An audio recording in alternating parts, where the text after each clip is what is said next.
subpoenas that the committee has sent him. And so this is really the closest the committee is getting to what Mark Meadows knows. Take a listen to what committee member Adam Schiff had to preview on Sunday about what we can expect in these next hearings. Listen here. Well, the next couple of hearings will cover the run-up to January 6th, the marshaling of this mob that appeared on the mall that day and attacked the Capitol, and then the final hearing will cover what the president was doing and, more importantly, what he was not doing as we were being attacked. In those hours on January 6th itself. Exactly. Yeah. Basically, the president's flagrant dereliction of duty while the Capitol was being attacked. Joe and Savannah, what we don't know is quite what the urgency was in scheduling this meeting. As you mentioned at the top there, the committee had said that they were going to reconvene around the second week of July. And so with such a crazy news cycle going on, obviously the overturning of Roe versus Wade, so much news surrounding just in D.C., these hearings, it begs the question, why would they bring Cassidy Hutchinson to speak so quickly with 24 hours notice to TV networks? Also, these committee members were in recess, some of them, going back to their homes back on the West Coast. So that's something we're still trying to figure out. Perhaps, there will be a revelation in today's hearing. And answers will come in just a few hours. We know there's a lot of work behind the scenes. Quickly, do we know who else the committee hopes to interview as part of the investigation?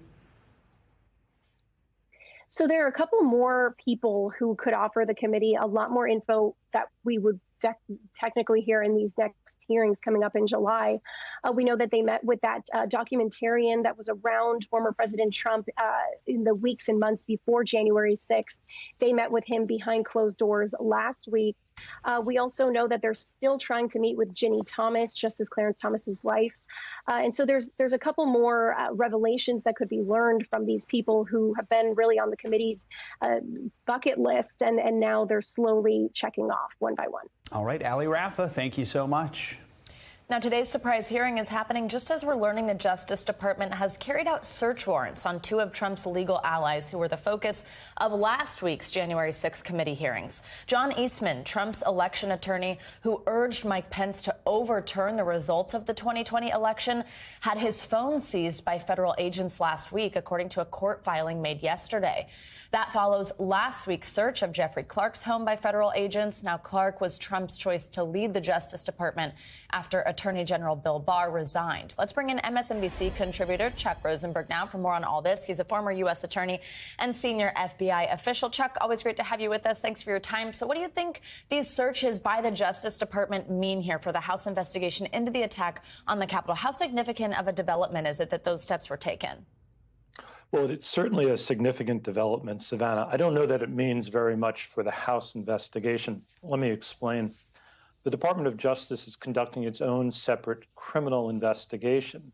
And so they're issuing grand jury subpoenas and executing search warrants, like you just described, including of Mr. Eastman's phone. When the Department of Justice does something like that, first they have to go to a judge, a federal judge, and ask her for permission to execute the warrant. And if she signs the warrant, they can go ahead and seize the phone. That seems to have happened. Second, Savannah, when the Department of Justice is conducting a grand jury investigation, by law, by rule, it has to keep the information it obtains during that investigation secret, revealing it only in court or at trial or some official proceeding. So the Department of Justice can't give information to the House. This is a one-way street. If the Department of Justice wants information from the House, it can ask for it, and it should, and the House should provide it.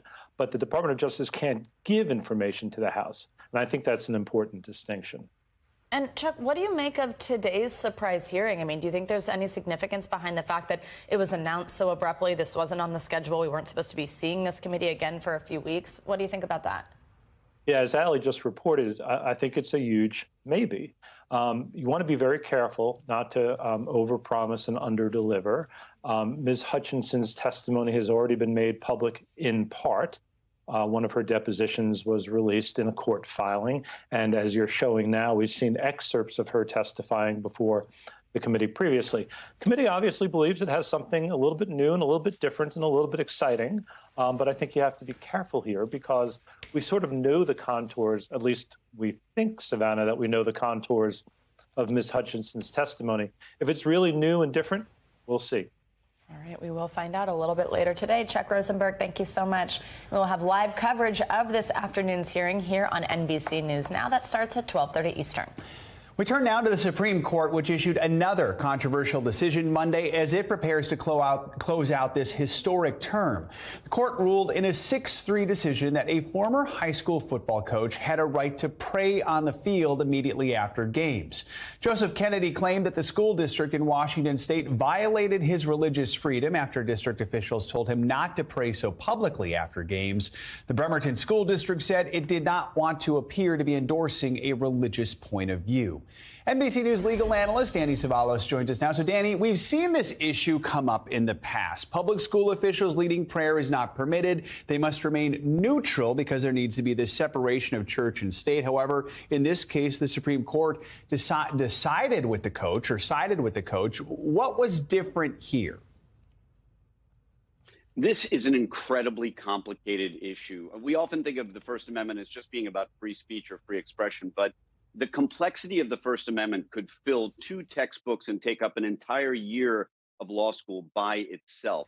So in this case, the key was whether or not the coach was speaking on behalf of the government, which would make his speech much more regulable, I guess you would say, or was he privately praying by himself? Now, here's what's really interesting about this case, too, is that by the time you get to the Supreme Court, we're normally not talking about factual disputes. There are purely legal issues that the court decides, but this was a rare case where the facts were in dispute by the time it got to the court. On the one hand, the coach's way of framing the facts were that he gave a private prayer essentially by himself at midfield at the end of the game. But I mean, photographs submitted by the other side, by the school district, really counter that narrative, showing that the coach was kneeling or standing at midfield with students and players all around him, which really went to the issue of whether or not this coerced the students. At the end of the day, this was about the First Amendment versus the First Amendment, the rights of the coach versus the rights of the students to not feel pushed into having to pray. Let's talk about Friday's big decision, the battle over Roe versus Wade. It's now shifting to legal fights within each state. A judge in New Orleans temporarily blocked the state's trigger law ban on abortion after abortion rights activists challenged it there. Help us understand, what was their argument? Now that there is this temporary block, what is next for the case there? Yeah, these injunctions or temporary relief are just that. They're really just a court stepping in and saying, okay, let's just maintain the status quo. Let's hit the pause button while we figure out this case on the merits. It doesn't necessarily mean a particular party is going to win. In this case, the challenge to the law is not based on Roe v. Wade. Instead, it's based on constitutional vagueness. In other words, a law is constitutionally vague and therefore no good if it doesn't specify what exactly is prohibited.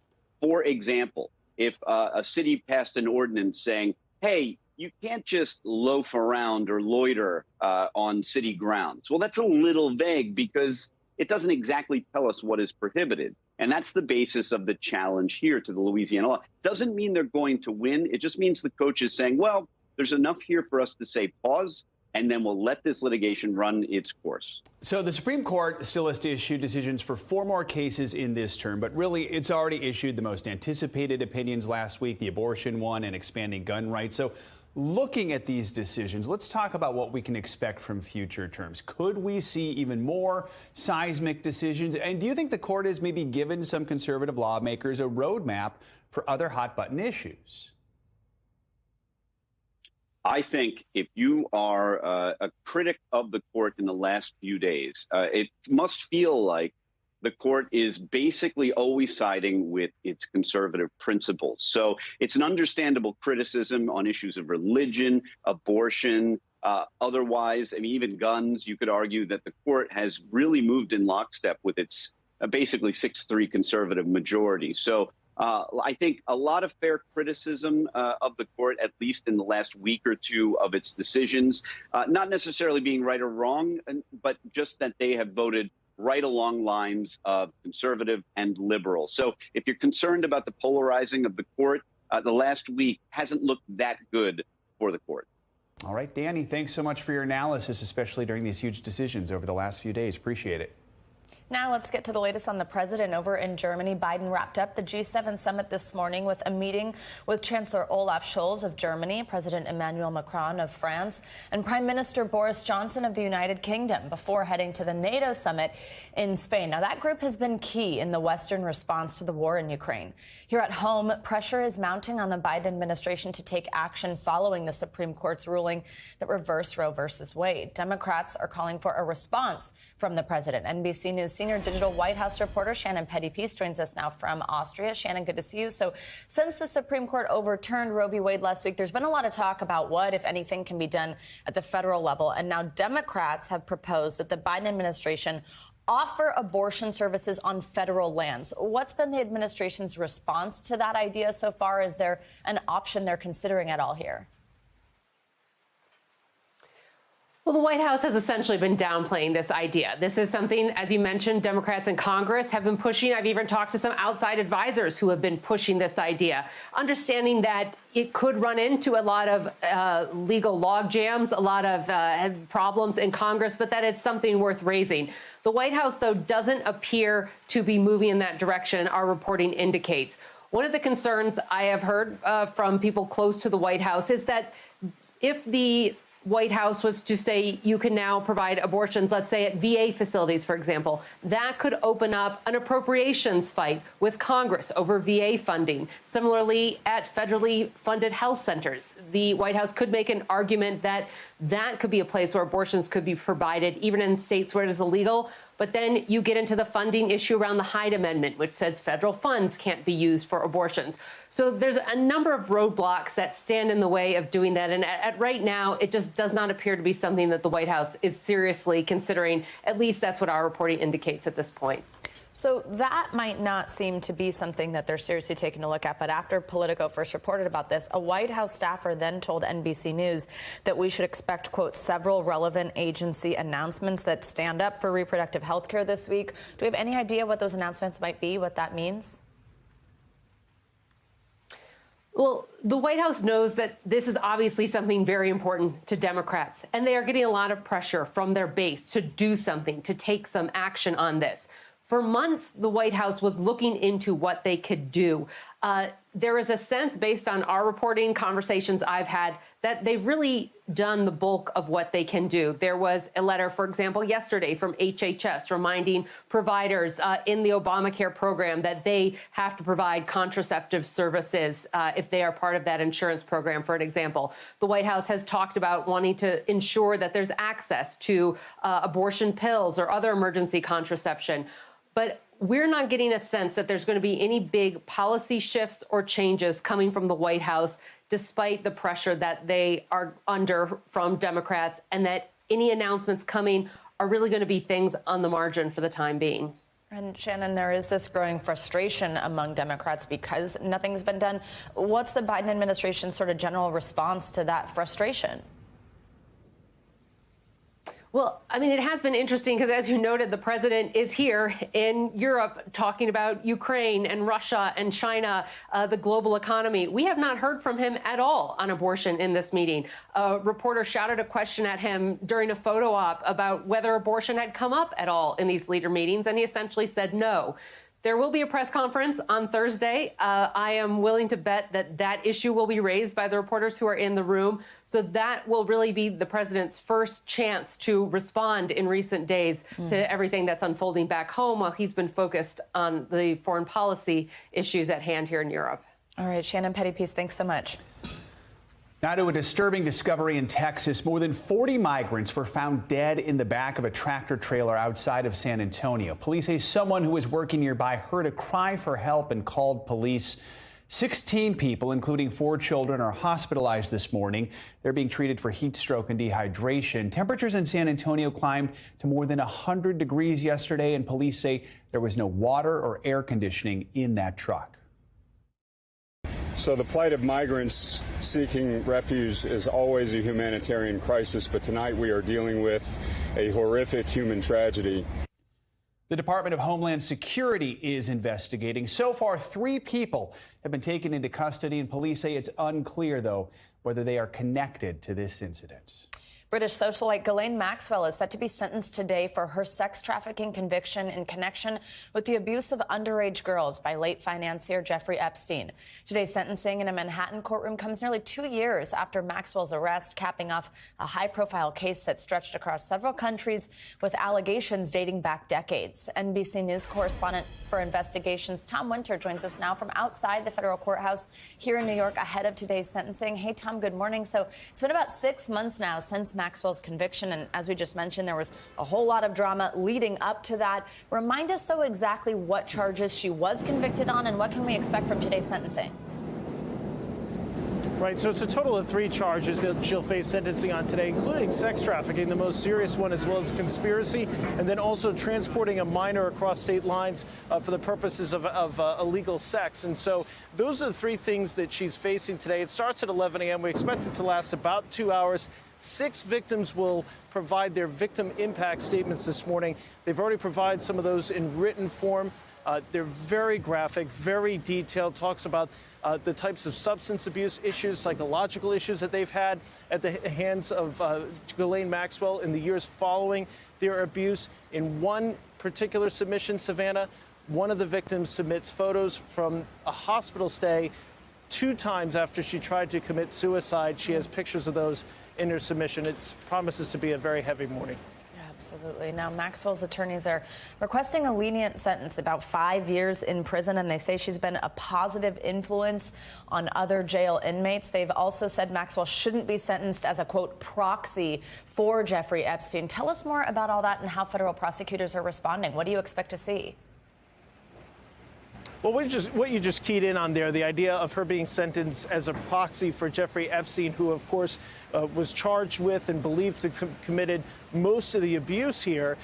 That's something that they've been harping on throughout the entirety of the trial, and again here at their sentencing submission, as well as the conditions that she's been under while she's been detained leading up to this trial and since then. But prosecutors say, look, this is somebody who groomed and brought these women to Jeffrey Epstein to be sexually abused. As a result, they're asking for what amounts to, or is actually, a life sentence. She's 60 years old. They're asking for 30 to 55 years. So it amounts to a life sentence. The probation department, they suggest 20 years, excuse me.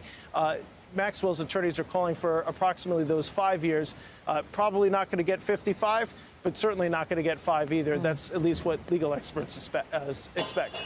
And Tom, Maxwell was placed on suicide watch last week. What can you tell us about that, and do you expect that that's going to impact the hearing today at all? Right, Savannah. So this came up on Friday. Apparently, she emailed the Inspector General for the Bureau of Prisons, which runs the facility where she's being housed in Brooklyn, New York, saying that she felt that staff members might be threatening her health. And a psychologist questioned her and couldn't seem to get to the reason why Maxwell came up with that conclusion. They had some concerns that perhaps she was looking to be in a jail cell by herself leading up to today's sentence, which, of course, as I mentioned, carries the potential for a significant amount of jail time. They were concerned about her ability to harm herself. So that's what happened. There was some back and forth over the weekend. At one point, even her defense suggesting that today's sentencing could be delayed because Maxwell didn't have proper access to her legal materials. Turns out she was able to get that access. So we do anticipate starting on time at 11 a.m. this morning. All right, Tom Winter, know you'll be watching for us. Thanks so much. Time to get a check on your morning news now weather. And Michelle Grossman is here with us in studio. Hi, Michelle. Good morning. Good morning to you both. And we're relatively quiet this week, which is nice. I know we haven't said that in a long time. Yeah, I haven't done in a minute. I know. But we are watching a few things. We're watching some wet weather down in the south. We have a stationary boundary that's sort of parked, if not across the area. We're going to see this over the next couple of days. So we're seeing some wet weather from the south central states into the southeast, up into the Carolinas, also the southwest. We do have some monsoon moisture in the southwest. So this is a setup here. We do have days of stormy weather in the Gulf and also parts of Texas. We're looking at a slow moving front from Texas to North Carolina. So disorganized showers and storms. We could see some heavy downpours as well, leading to some flash flooding. And then as we go throughout tomorrow, we have an area of low pressure in the Gulf. This could take on some tropical characteristics. Either way, it's going to enhance some rain in parts of eastern Texas. So we could see up to 5 inches of rain over the next several days. And we're looking at scattered storms continuing for parts of the Gulf Coast states. Your rainfall forecast forecast as we go throughout Wednesday. You could see pockets of heavier rain with those heavier downpours. So 2 to 3 inches in parts of the southeast into the Carolinas. Now, this is a development zone, that area of low pressure I was talking about. Again, it could take on some characteristics. It's going to take a little while. It's in really warm water. So we're looking at bath-like water temperatures in the 80s, and this certainly could help to enhance it. We're going to be watching this slowly over the next days. Now, the tropics are starting to heat up. We haven't talked about the tropics. Started on June 1st, the season did, and it's starting to become a little more active. So we're looking at that first area of low pressure I talked about in the Gulf Coast states. Then we have a second area of low pressure. This is the next potential storm, tropical storm. That would be Bonnie. It's about 400 miles southeast of the Windward Islands. So we do expect it to impact the Windward Islands today, and then eventually into Venezuela. So here is the latest on it. It's called Potential Tropical Cyclone 2. I know that's a big name. It's a super big catchy. Name. Yeah, kind of sticks to it. Rolls off the tongue. You know what I mean? But it really is just a way to track this. It's a way to track this system. But notice the winds are at 40 miles per hour. So that is tropical storm force winds. We're just not seeing that area of circulation close. We do expect that today. So it probably will become Bonnie, which is a little easier to say later on today. We'll call it PTC2 for now. All right. I like it. Yeah, an abbreviation. All right, thanks, Michelle. You just look like sunshine. This is so fun. Great to have you with us. Thanks. All right, coming up, a Russian missile strike on a mall in Ukraine. What Russia is saying about the attack as global reaction pours in next.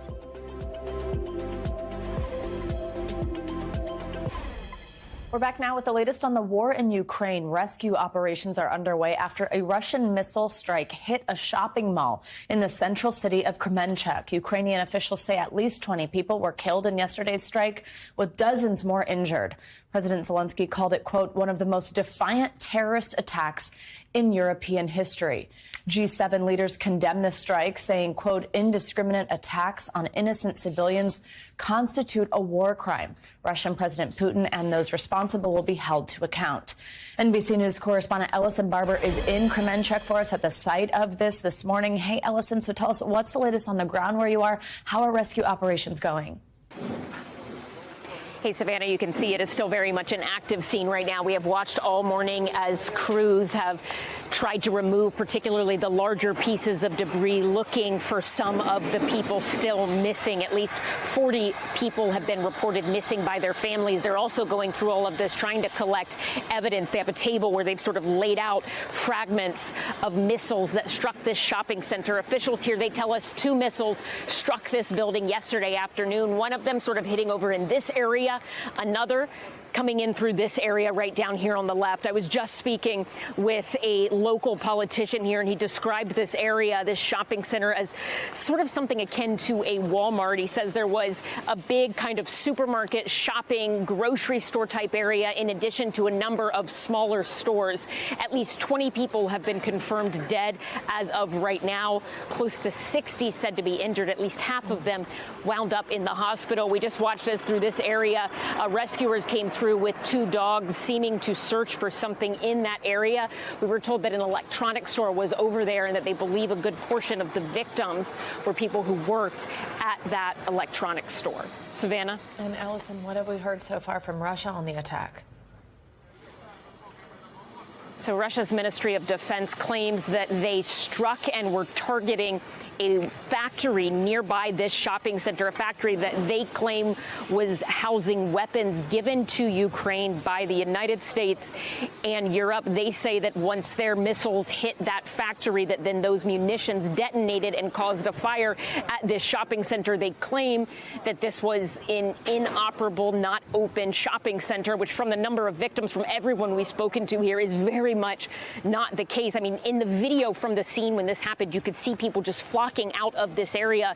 The local sort of congressman, if you will, for this city, he told me that all of the victims, as far as they know right now, are civilians. He claims that there is a factory kind of on the other side of the shopping center here, but he says it is a factory that used to just kind of do construction to help build roadways. He is adamant that there was no sort of military operations going on in this area. President Zelensky, he has said the same. name. He said at the time of this attack, there were around 1,000 civilians inside this shopping center. He says they were just trying to live a normal life when literally the walls around them started to collapse and the entire building became engulfed in flames. To give you a sense of how on edge things still are here, how very much active this scene still is. A couple of hours ago, we watched as all of the rescue workers stopped what they were doing and evacuated to the other side of the street. We did the same because there was an air raid siren going off and we had to back up into an area sort of between two buildings because there was concern about a potential additional strike in this area. Savannah? All right, Ellison Barber, just heartbreaking to hear some of those details. Thank you so much, and please stay safe. Let's talk more about the situation in Ukraine and bring in former ambassador to Ukraine, John Herbst. He is also the senior director of the Atlantic Council's Eurasia Center. Ambassador, always good to have you with us. Let's talk about what we were asking Ellison about right there. Your reaction to this attack in Kremenchuk. What does this strike, along with the one in Kyiv over the weekend, tell us about Russia's strategy here? This is sadly nothing new. The Russian military, since this war began, has targeted civilians as an effort to terrorize the population into accepting Putin's demands. They did this in Chechnya in the 90s. They've done it in Syria 5 or 6 years ago. So this is common Russian tactics. Very sad, a war of war crimes. President Zelensky has expressed concerns as of late about Western fatigue over the cost of this war, which, as we know, it's having a major impact on inflation around the world, including here in the U.S. Yesterday, G7 leaders said they would support Ukraine, quote, for as long as it takes. But then some wonder, with the midterms coming up here in the U.S., do you think the economic damage being done could force any sort of change in strategy in support from the president from U.S.? I don't expect it, but I understand why people worry about it. People don't understand that Putin's war on Ukraine is actually just a prelude to Putin attacking American interests, attacking our Baltic NATO allies. So if we help Russia lose in Ukraine, if we help Ukraine defeat Russia in Ukraine, stop Putin, we don't have to worry about Putin attacking our NATO allies. So this is sort of like the Cold War, where we spent tens, if not hundreds of billions a year defending ourselves against the Soviet Union, now against Russia, preventing a war, a hot war, against the United States. So this is an expense we need to take. It's the smart cost for our security and also for our prosperity. It would be good if the administration explained it in those clear terms, because that is what's at stake. So, Ambassador, we know NATO leaders are set to meet in Madrid over the next few days to discuss what's happening in Ukraine. Ahead of that, NATO's Secretary General announced plans to ramp up the alliance's defenses. Let's hear more of what he said. We will enhance our battle groups in the eastern part of the alliance up to brigade levels. We will transform the NATO response force and increase the number of our high readiness forces to well over 300,000. Together, this constitutes the biggest overhaul of our collective defense and deterrence since the Cold War. So as you hear there, this is a pretty major overhaul by NATO. How concerned are you that this move could provoke Russia further? We know NATO expansion really was one of the main reasons that Moscow cited for invading Ukraine in the first place. It's very simple. Russia, or Putin, I should say, is provoked by weakness, not by strength. So adding to our forces in Eastern Europe near the Russian border will decrease the possibility of Russian aggression against NATO. So this is a very smart move. This comes back to the point I just made, that NATO is preparing for a long-haul conflict with an aggressive Russia. And that's absolutely essential. This will cost some money, but it'll save us money and lives in the long run. Ambassador Herbst, as always, thanks so much for your analysis. We appreciate you joining us this morning. Pleasure. And coming up, more of our coverage of abortion rights in America. Up next, we're going to take you to Texas and go inside what's known as a crisis pregnancy center. And we'll introduce you to the women who say change is needed.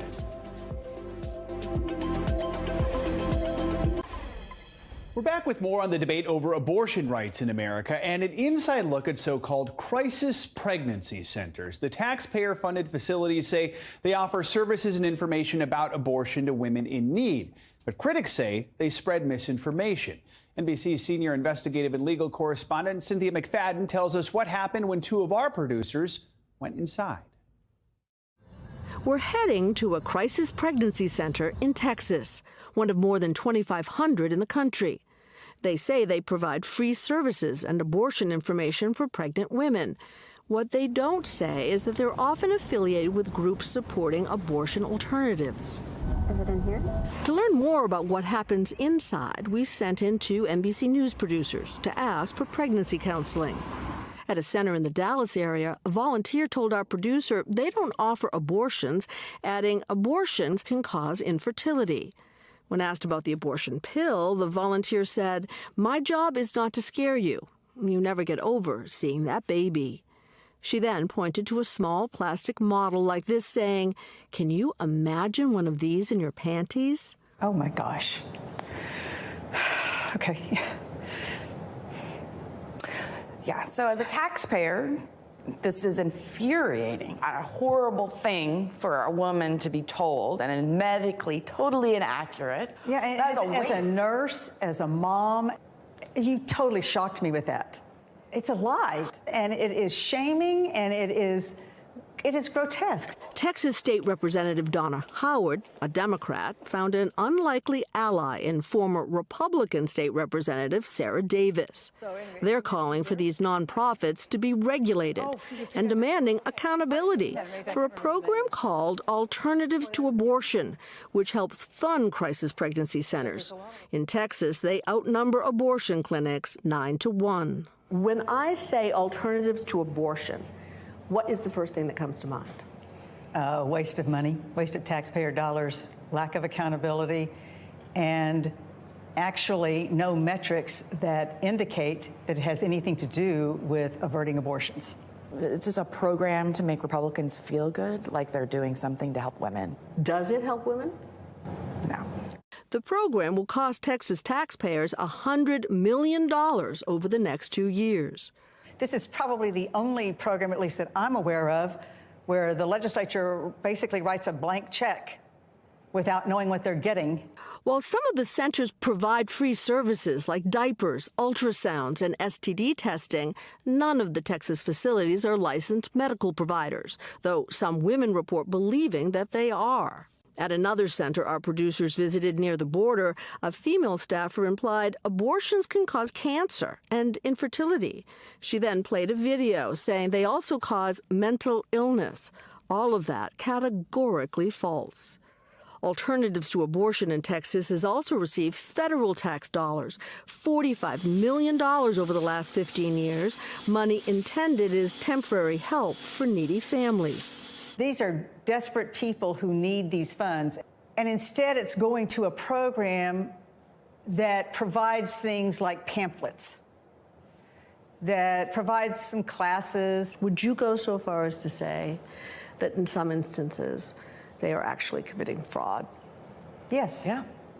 They point to the misinformation and a case currently being investigated in which state funds from the program were allegedly used by the president of a center to buy land for hemp production.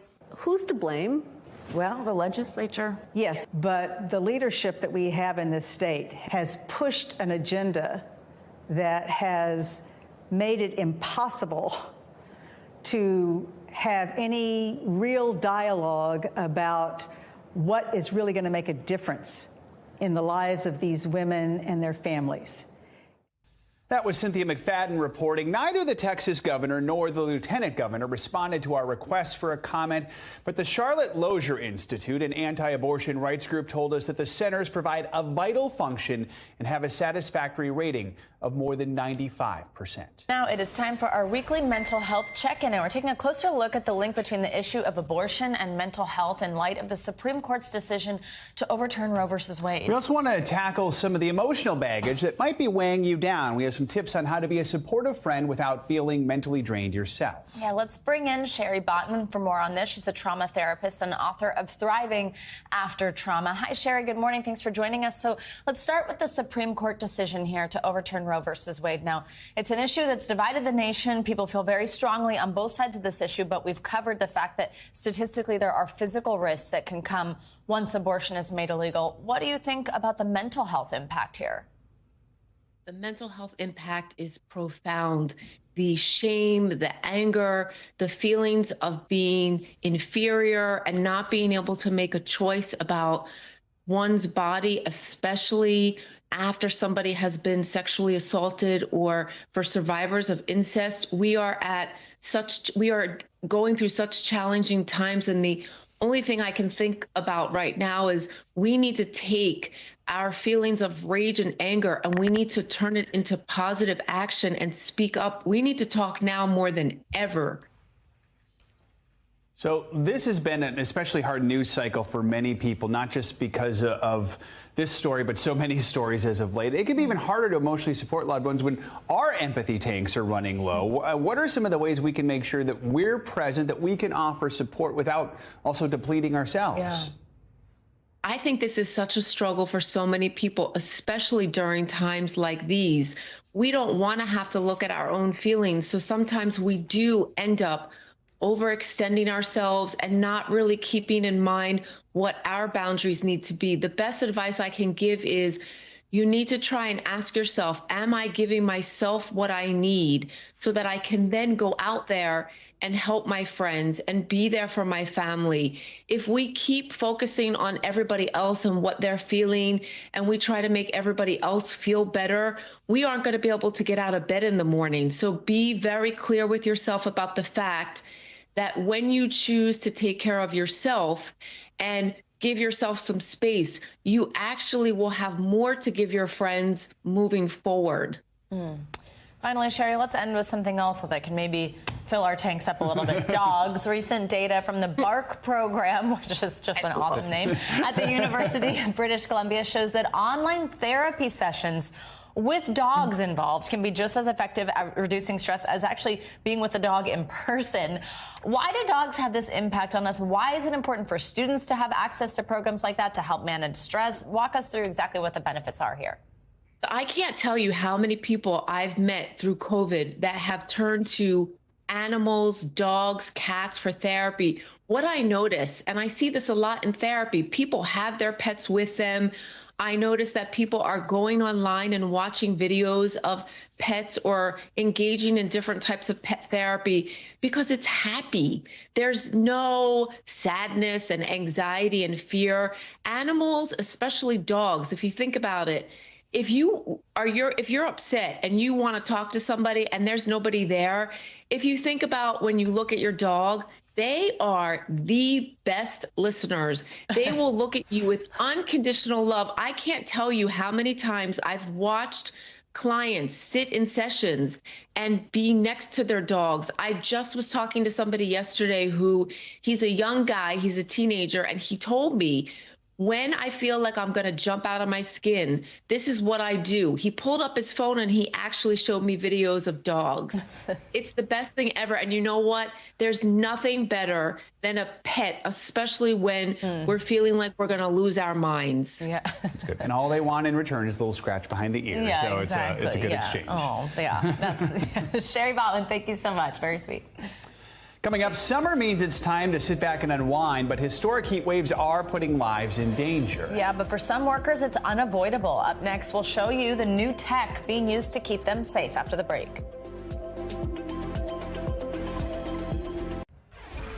Back now with some financial headlines. It looks like Wall Street is on track for its worst quarter in 2 years. That's despite last week's gains. Yes, the NBC's Silvana Henao joins us with that and other big news this morning. Hey, Silvana. Hey guys, good morning. Yeah, so Wall Street is looking to reverse yesterday's modest losses. Investors continue to rebalance their portfolios ahead of the end of the quarter on Thursday. The S&P 500 index is down nearly 14% in the second quarter, on track for the worst period since the first quarter of 2020. In focus today, reports on home prices and consumer confidence. Confidence likely fell again this month as Americans' views have worsened due to the drop in stock prices and surge in gas and food prices. Amazon is planning to hold 2 Prime shopping events this year. The company is reportedly scheduling a Prime Fall Deal event sometime in the fourth quarter. A notice to sellers seen by CNBC instructs them to submit limited-time lightning deals by July 22nd. The fall event could help drum up sales for Amazon and help retailers clear out excess inventory as inflation squeezes shoppers. Inflation is impacting 4th of July celebrations, with consumers paying even higher prices for favorites such as meat and beer. A report by Wells Fargo finds the cost of hosting a gathering for a group of 10 will be about 11% more than last year. Prices for grilling staples, fresh ground beef, and hot dogs are up about 12%, and hot dog and hamburger buns are up 10%.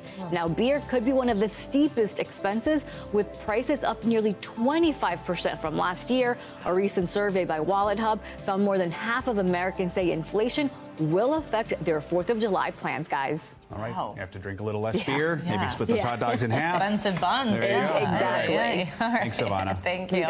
Millions of Americans are once again facing heat advisories, with the heat index in some areas reaching triple digits. Yeah, we've seen just how deadly this extreme heat can be, but for some workers, that intense summer weather is unavoidable. NBC News correspondent Sam Brock reports on new efforts to help keep them safe using state-of-the-art technology. In April, OSHA unveiled a brand new program spotlighting heat exposure. Now, it's offered for free in all 50 states, but here in Alabama, they're testing out brand new technology. This is the heat index right now is approaching or exceeding 100 degrees, and the dangers of working outside might be more pressing than you think. In Alabama, the temperatures topped 90 degrees as employees at Tuscaloosa's Black Warrior Brewing lug kegs and set up pallets of cans in the scorching sun. But now they're equipped with a new tool, wearable arm tech that displays your core temperature. You're wearing the armband. Yep. What does that measure? It measures our heart rate, our exertion level, and our core temperature. Knowing that 106 degrees is the point when the human body starts to break down and heat-related illness sinks in. Could this have prevented something more serious from happening? Absolutely. I've seen a lot of serious stuff happen in a lot of heat incidents. OSHA is the driving force behind a new program just unveiled in April for small to medium-sized businesses whose workers operate in a heat index of 80 degrees or higher. The federal agency reaches out to some businesses, but anyone can request an evaluation. So far, only companies in Alabama are test piloting the technology paid for by the state government. These are important programs because a lot of things such as heat illness can be prevented, but that requires education. Federal figures show, on average, 35 workers die every year from heat exposure, and there are some 2,700 reported cases of days away from work. The head brewer having to push pause when his core temperature broke 100. So if you want to kind of knock off for a bit, go inside and cool down. As those on the front lines of the heat are focusing on ways to fight back against a rising risk. This type of wearable technology is already being used in the armed services, and while Alabama might be the first state, it's certainly not going to be the last, as Georgia is also looking to test it out too. In Tuscaloosa, Sam Brock, NBC News.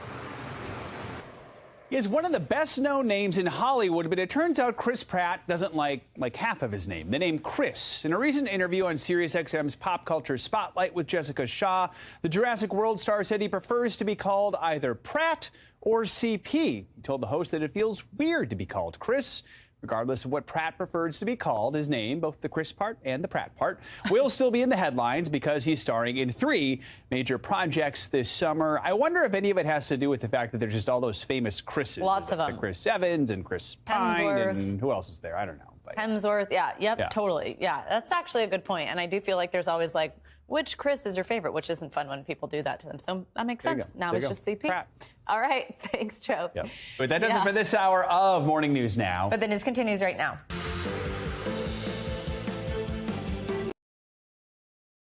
Thanks for watching our YouTube channel. Follow today's top stories and breaking news by downloading the NBC News app.